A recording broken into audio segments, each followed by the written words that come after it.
All right, I'm Robert Gertz, and I'll be discussing using GIS to improve home purchasing decisions for CVAN 5381, Introduction to GIS. So a little overview of the presentation. First, I'm going to introduce the project concept through some background and a problem statement. I'll review the data sources and refinement. Then I'll walk through the project methodology and the creation of my GIS model. Then I'll go through a quick case study with an example client, go over the input specifications from that client and the results that it produces, and then talk about the conclusions and next steps. So some background. The traditional process for purchasing a home relies on antiquated methods. You pretty much determine a price range of what you're looking for. You have sort of a vague intuitive feel for the areas of town that you kind of think might be right for you. You go and see a real estate agent and then just sort of wait for matching listings to pop up, drive from home to home, and try to figure out which home feels right and works out for you. This seems a little bit out of date considering current technology. So we can use GIS to match customers with more suitable homes more effectively than this current process. What we want to do is combine client preferences with hard data to find the best results possible and eliminate the guesswork that's currently involved, which will save everyone some time and money. So problem statement, expanding what I just mentioned. There's a massive amount of real estate data available online through websites like Zillow, HotPads, and Trulia, but the focus is generally narrow in scope. It lacks a real ability to analyze neighborhood details. Um, it's easy to find matching home details, but these homes could pop up pretty much anywhere in the city that does not necessarily match where you want to buy a house. Neighborhood data, on the other hand, is available but harder to find. Citydata.com is probably the best source for neighborhood level details, but it's pretty hard to navigate. It lacks sort of a intuitive sense of geography, sense of place, where you're looking at this data for. And it's nearly impossible to compare neighborhoods, um, one next to another, let alone all of the neighborhoods within a city to figure out which one's the best for you. So the ultimate problem statement is a hole exists for a service that blends neighborhood and spatial info with individual home info that might be available on, say, Zillow regarding price and number of bedrooms, etc. So some project data sources.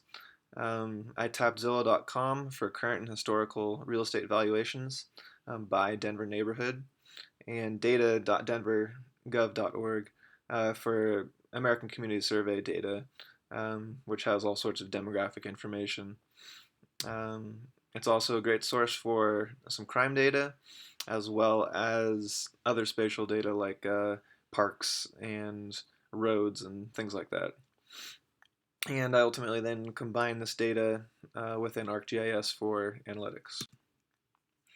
So on top of that, I also created some customized data, basically taking the Zillow data, those price points, and finding appreciation rates over time, as well as calculating capitalization rates based on the rent data that's on Zillow. Lastly, I created a metric that I call the z-score, and I'll get more into that later into the presentation. So methodology, building the platform. Step one is to identify the ideal geography level. Originally, I was going to look at individual homes and do all sorts of sort of analytics from the ground up on that, but after reviewing the information out there and the processes, that looked a little bit clunky and time intensive with excess errors in the data and things like that. However, both Zillow and the ACS data have data aggregated at the neighborhood level, and I matched up, or at least visually compared, all these neighborhoods to make sure that they were congruent between the two data sets. So step two, collected the Zillow data. This involved going through 78 neighborhoods within Denver, grabbing 6 data points from each one. And this screen capture represents sort of one data point, January 1st, 2007, for the North Capitol Hill neighborhood. You can see $267,000. So then you just kind of scroll to the right within this little viewer within Zillow to get each of your other 2 data points in the time series, and then you can change from Zestimate to Rent in order to get all 6 of the data points for each neighborhood. Step 3, download the data, the ACS data from denvergov.org, both the shapefile and the CSV files, to play around with it in different formats, and also grab your park data, your crime data, and your street data. So once we have all of that, I combined it all within Excel using the unique identifier, that FID from the ACS file, and just pulled the Zillow data in based on that. So next, the big step and really the heart of the project is, to some extent, creating the z-score and using that as a baseline for everything that follows. And the idea here is basically to quantify that intuitive sense of where you want to be looking for your home. That's such a qualitative aspect that's hard to really put into objective terms. So the idea is that you give a client a survey, and there's all these variables that we have data for, and the client can rate each variable on a level of importance from 1 to 10, and input sort of their ideal target. So for example, one of the variables is a neighborhood's median age. So a client might say how specific the average resident age of a neighborhood is only a 7 out of 10 as far as importance to them, but their ideal resident age is 35. Or they might say the percentage of people within the neighborhood who are educated via percentage that have bachelor's degree is extremely important, a 10 out of 10, and because of that their target's 100%. Then you also input the ideal price point, probably the most important aspect of the z-score, because ultimately you need to be looking at homes you can actually afford. Then all the selection criteria is input into a formula, and the user inputs ultimately create a customized z-score for each client. And then after that, you can sort of sort or set the z-score as like a filter, where you're only looking at the neighborhoods that most represent the type of neighborhood you're looking for. And then down here at the bottom of the slide, you can see sort of a sample z-score with components. So this is a visualization of that z-score with the entire city of Denver by neighborhood, and the darker neighborhoods you see here have the highest z-scores based on some sample data I put in here.